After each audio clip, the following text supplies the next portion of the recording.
Sa punto de vista, hihimayin naman ni Professor Antonio Contreras ang tungkol sa open letter ni Vice President Sara Duterte para kay PNP Chief Romel Marbil matapos na bawasan ito ang kanyang security. Professor.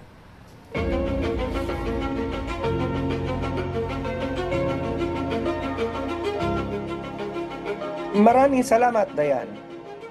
Maanghang ang salita na binitawan o isinulat ni Vice President Sara Duterte sa kanyang matatawag nating open letter na address sa PNP Chief na si Romel Marbil. Ito ay di umano'y reaksyon sa mga aligasyon ni Sara Duterte na pagsisinungaling di umano ni Marbil. At ito nga ay kaugnay sa pagbawas ng mga security niya, mga 75 na PNP personnel. Kung pag-uusapan natin ang seguridad ng ating mga opisyal, meron nga namang tungkulin ng Estado na siguruhin na ligtas ang lahat mula Presidente, Vice Presidente, ang mga miyembro ng Supreme Court, mga Senate President, Speaker of the House at mga kinatawan at mga miyembro ng Senado. Yan ay obligasyon ng Estado. Ngunit yan po ay hindi karapatan, yan po ay pribilehiyo kung titignan natin sa punto ng mga opisyal. Tama nga naman na dapat silang i-secure sapagkat tangan-tangan nila ang responsibilidad sa bayan at kung sila ay malalagay sa alanganin ay ito ay isang usapin na may epekto sa ating national security. Ngunit may mga pamantayan po tayo na kung ano ba ang tamang bilang na ibibigay sa isang opisyal sapagkat ang pinag-uusapan po natin dito ay pera ng bayan. Sapagkat hindi po yan mga gwardiya lamang. Yan po ay mga binabayaran din ng buwis ng mamamayan. So sa totoo lang po, kung meron dapat bigyan ng konsiderasyon dito, ay ang interes ng bayan, lalong-lalo na at ang sahod ng mga gwardyang ito, ng mga PNP personnel na ito na itinatalaga sa mga opisyal ay galing sa bulsa ng mamamayan na pinaghirapan. So yung tama at angkop na bilang, yan po ay iniiwanan natin sa mga otoridad. Sila po ang magdidetermina niyan. At sino po ang magdidetermina niyan? Naturalmente, ang sangay ng Estado na siyang nagpo-provide ng security sa ating mga leader. Naintindihan din natin na maaaring sumama ang loob ng Vice President dahil nga di umano sa kanyang sinabi sa sulat niya na bagamat wala siyang problema na sa itanggalan ng seguridad, ang kinainis daw niya ay mga di umano pagsisinungaling ni Ginoong Marbil sa kanyang mga interviews.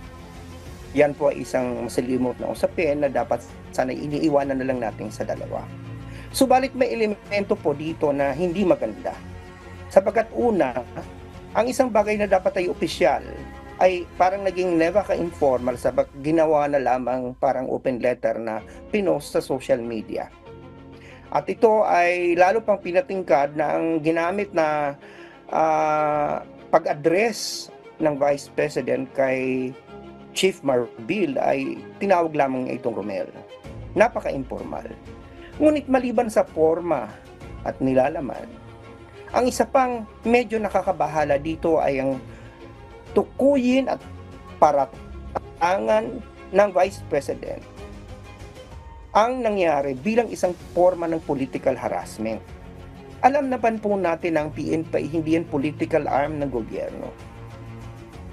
Para sabihin nga ang nangyari ay isang political harassment ay may pinapahiwatig ang Vice President na mas malawak pa sa gustong niyang ipinta na ito ay isang bagay na nag-reduce ang kanyang security, na parang pinapalabas niya na ito ay isa merong conspiracy, it's a part of political harassment. At dahil nga ang PNP hindi sa political arm ng gobyerno, therefore merong isang gumagamit sa PNP. Yun ang pinapahiwatig dito, bagamat hindi yun ang sinabi, malaman yung sinabing political harassment. Sana po iwasan natin itong mga ganito. Ito ay panawagan sa Vice President na dahil siya naman ay nag-resign lamang bilang DepEd Secretary, pero siya po ay nananatiling Vice President, na panatilihin po natin ang decorum. ayusin po natin ang ating behavior. Ano pong itinuturo natin na aral sa ating mga kabataan kung ganito tayo mag-uusap sa mga kapwa-opisyal?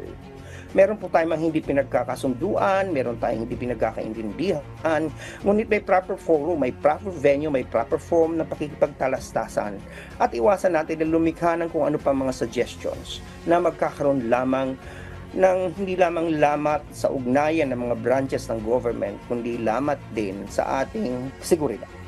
Sapagkat malalim po, seryoso po yung akusasyon na ginagamit ang PNP for political harassment. Not just of any official, but of the Vice President. Mag-ingat po tayo. Mag-behave po tayo. Sapagkat tayo po ay mga opisyal ng gobyerno. Yan lamang po ang aking punto de vista ngayong araw na to. Balik sa inyo sa studio, Dayan. Maraming salamat, Professor Contreras.